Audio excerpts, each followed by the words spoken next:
उत्तर प्रदेश के सहारनपुर में एक गांव में महाभारत के समय शुरू हुई परंपरा के अनुसार होली का पूजन और होली का दहन नहीं होता है। महाभारत कालीन इस परंपरा को आज भी ग्रामीण निभा रहे हैं। होली के त्यौहार पर गांव की महिलाएं व पुरुष पूजन के लिए दूसरे स्थानों पर जाते हैं। हालांकि होली के त्यौहार पर बहू बेटियों को कोथली आदि भी भेजी जाती है। विवाह के बाद पहली होली पर बेटियां मायके में आती हैं। सहारनपुर जनपद के गांव बरसी में गठित पौराणिक शिव मंदिर के पुजारी जन्मनाथ ने बताया कि गांव में स्थित शिव मंदिर का वर्णन शिव पुराण में है। शिव पुराण में महाभारत कालीन इस मंदिर को बरसेश्वर शिव मंदिर के नाम से उल्लेख है। उन्होंने बताया कि मान्यता है कि महाभारत के समय में जब दुर्योधन यहाँ से गुजर रहे थे तो उन्होंने इस शिव मंदिर की स्थापना की थी। नाथ संप्रदाय के पुजारी जन्मनाथ ने बताया कि उस दौरान जब पांडव पुत्र भीम यहाँ आए तो उन्होंने इस मंदिर के मुख को अपनी गदा से पश्चिम की ओर घुमा दिया था। पुजारी जी ने बताया कि महापुरुषों व संतों की इस भूमि को ब्रज की तरह देखा जाता है, क्योंकि इस गांव की अधिकतर जमीन पर फसल नहीं उगती है। इसलिए फसल उत्पत्ति न होने के कारण जमीन एक तरह से बंजरी है। उन्होंने बताया कि पौराणिक काल से ही परंपरा के अनुसार बरसी गांव के आसपास 4-5 गांव ऐसे हैं जहां पर होली का पर्व और होली का दहन नहीं होता है। मेरा नाम जन्मनाथ है। मैं नाथ संप्रदाय से बिलोंग करता हूँ और लगभग 5-6 महीने से यहाँ पे भगवान शिव की सेवा में निरंतर रहता हूँ। किस प्रकार की मान्यताएं यहाँ मंदिर को लेकर है? इस मंदिर को लेकर अन्य प्रकार की मान्यताएं हैं। वैसे जो मैन है कि इस मंदिर का नाम बरसेश्वर महादेव के नाम से शिव पुराण में वर्णन है और यह जो मंदिर है वो महाभारत कालीन समय से यहाँ पे स्थापित है।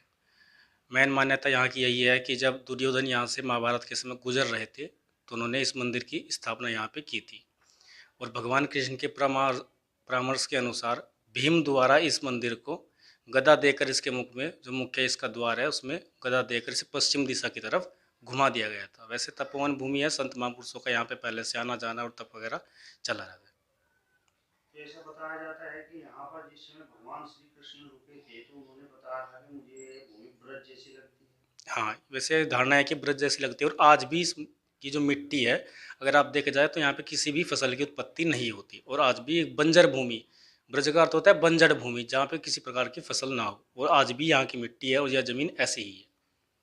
ऐसी भी मान्यताएं हैं कि ऐसा बताया जाता है कि पास पड़ोस के जो गांव है यहाँ पर होलिका दहन नहीं होता। होलिका दहन नहीं होता। आसपास के जो 5-6 गाँव हैं यहाँ किसी भी गाँव में होलिका दहन नहीं होता। अगर किसी भी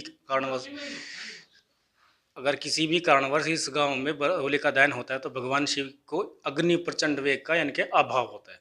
मेरा नाम नरेंद्र गिरी है, महंत है जी।